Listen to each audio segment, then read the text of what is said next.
నిన్న ఒక విచిత్రమైన సంఘటన ఆంధ్రప్రదేశ్లో జరిగింది. అది ఏంటంటే,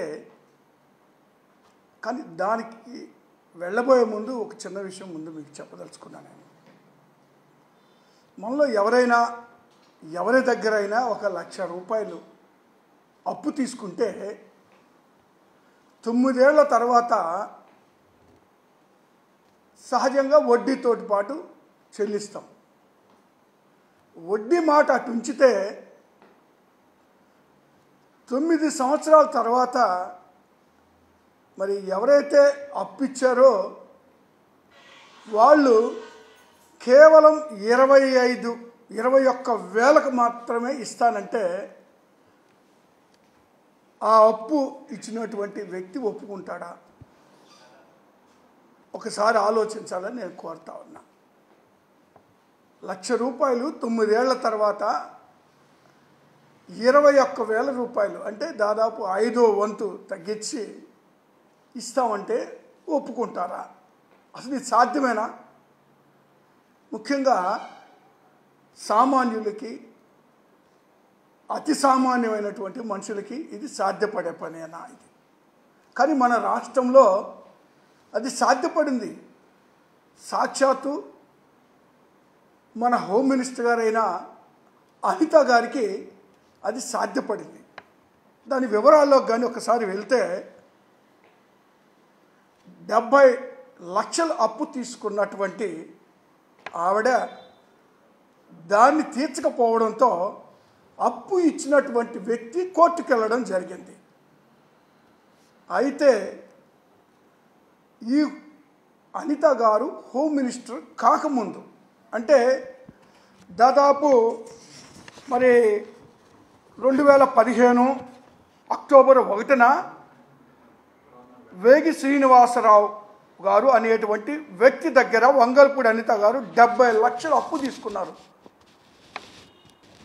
3 ఏళ్ళు అవుతున్నా కూడా చెల్లించపోయేప్పటికీ ఆ వేగి శ్రీనివాసరావు అనేటువంటి వ్యక్తి కోర్టుకు వెళ్ళడం జరిగింది. ఇచ్చిన చెక్కులు కూడా బౌన్స్ అవ్వడంతో ఆయన కోర్టులో మరి సూట్ వేయడం జరిగింది 2018లో. అయితే తిరిగి ఎన్నికలు అయిన తర్వాత ఇదే వంగలపూడి అనిత గారు హోమ్ మినిస్టర్ అవ్వడం జరిగింది.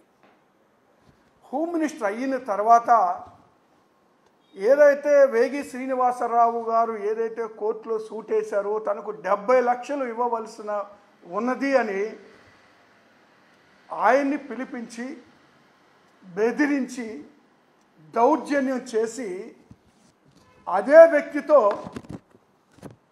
రాజీ కుదుర్చుకున్నట్టుగా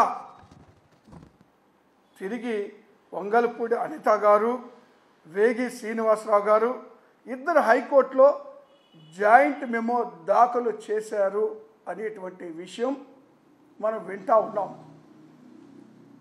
మాకందిన సమాచారం ప్రకారం ఆయన మీద తప్పుడు కేసులు పెడతామని, ఆయన చిత్రహింసలు పెడతామని, ఆయన్ని జైలుకు పంపుతామని రకరకాలుగా వేధించి చివరికి కేవలం 15 లక్షలు మాత్రమే అంటే 70 లక్షలు తీసుకున్నటువంటి అనిత గారు 15 లక్షలు తిరిగి మరి ఇచ్చేందుకు వేగి శ్రీనివాసరావు గారితో ఒప్పందం కుదుర్చుకొని అంటే బెదిరించి ఒప్పందం కుదిరించుకొని కోర్టులో మరి అది కాంప్రమైజ్ అవుతున్నట్టుగా కోర్టులకి తెలియజేయడం జరిగింది.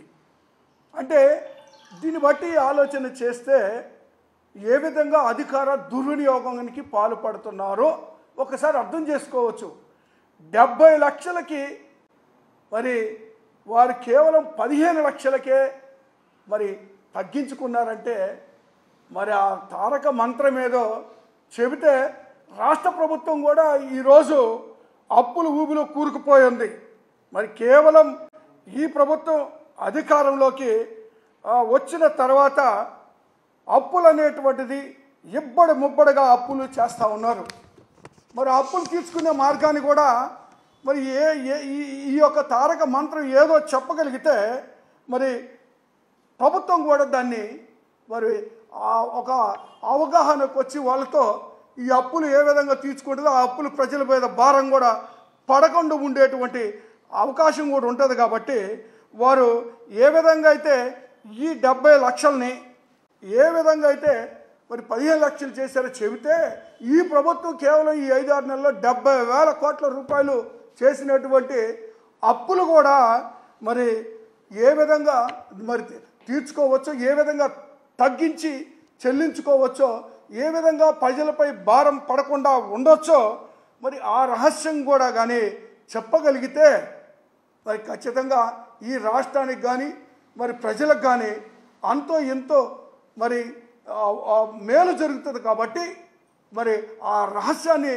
మరి హోంమంత్రి అనిత గారు మాకు కూడా చెప్పడం, ప్రభుత్వానికి కూడా తెలియజేస్తే సామాన్యులకు కూడా ఇది బోధపడుతుంది. ఏ విధంగా ఈ విధంగా 70 లక్షల నుంచి 15 లక్షలకి మరి తిరిగి చెల్లించేటువంటి అవకాశం ఉందో అందరూ కూడా తెలుసుకోగలుగుతారనేటువంటిది నా విన్నపం అండి.